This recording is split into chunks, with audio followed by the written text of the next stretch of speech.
Hello guys, bersama lagi kita di dalam Alright Nopo Channel dalam segmen Suara Orang Kampung.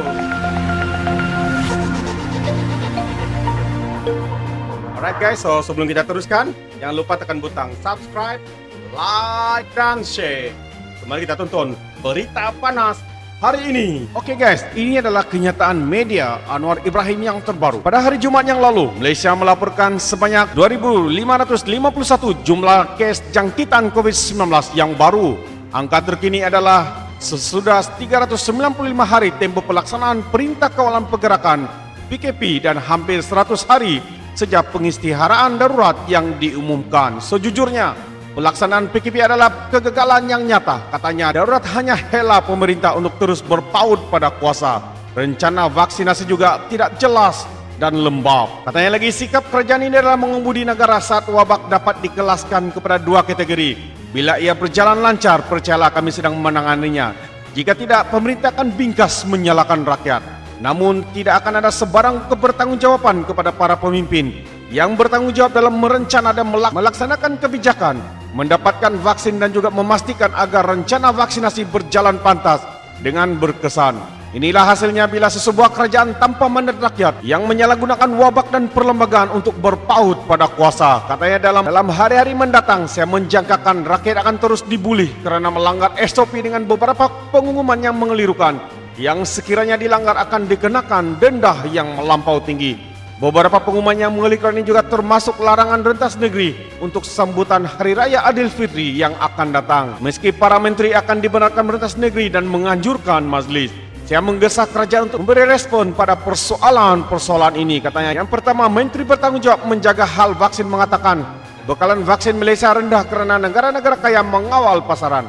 Hal ini mustahil untuk disahkan kecuali terdapat ketelusan dalam proses pemerolehan. Sangat mengecewakan apabila alasan semacam ini digunakan bagi menutup kelemahan tata kelola tak kala Malaysia kini sedang berusaha mau menjadi negara yang maju dan yang berpendapatan tinggi. Sila berikan komen anda.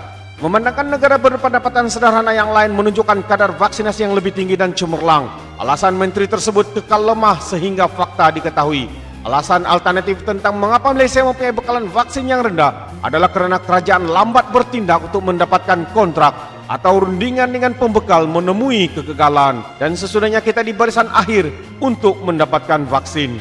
Yang kedua, menteri tersebut juga mendakwa Malaysia mampu mencapai 80% kadar vaksinasi sebelum penghujung tahun ini, tetapi kadar vaksinasi Malaysia lembab dan tidak meningkat sejak ia diumumkan pada bulan Februari yang lalu dengan anggaran sebanyak 24 dos sahaja sehari ketimbang 13 negara berpendapatan sederhana di rantau Asia. Kita juga meminta pengesahan terkait keupayaan logistik di seluruh Malaysia bagi mencapai 210,000 dos sehari. Ini juga termasuk penyelarasan dengan hospital, fasiliti kesihatan, klinik-klinik awam dan farmasi. Rencana ini mesti dikongsikan, jika tidak kepada rakyat sekalipun, ia mesti dikongsikan kepada jawatan kuasa bipartisan. Yang ketiga, mengapa dengan penutupan sempadan dan tahap kuarantin yang ketat, kita masih dikesankan dengan mutasi wabak yang berbahaya di Malaysia.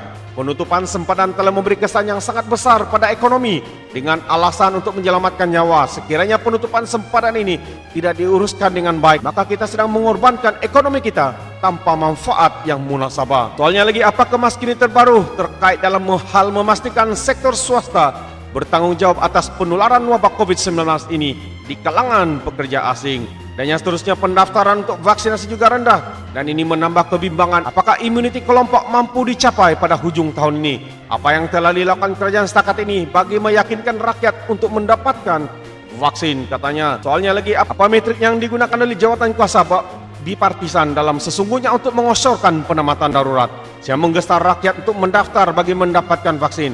Saya menggesa rakyat Malaysia termasuk yang telah mendapatkan vaksin untuk terus patuhi SOP demi kebaikan semua. Berdepan dengan keadaan wabak dan ketidaktentuan hari ini, kita mesti terus berjaga-jaga dan jangan berputus asa, kata Anwar Ibrahim dalam kenyataan media yang terkini. Jadi saudara dan saudari, anda sendiri memikirkan apakah yang telah dinyatakan oleh Anwar Ibrahim dalam kenyataan medianya ini. Sekali lagi terima kasih kerana mendengar dan menonton video ini. Saya mengundurkan diri seperti biasa. Peribahasa mengatakan, tapapun tangkap, doa ton keinginan. Sekian, bye-bye.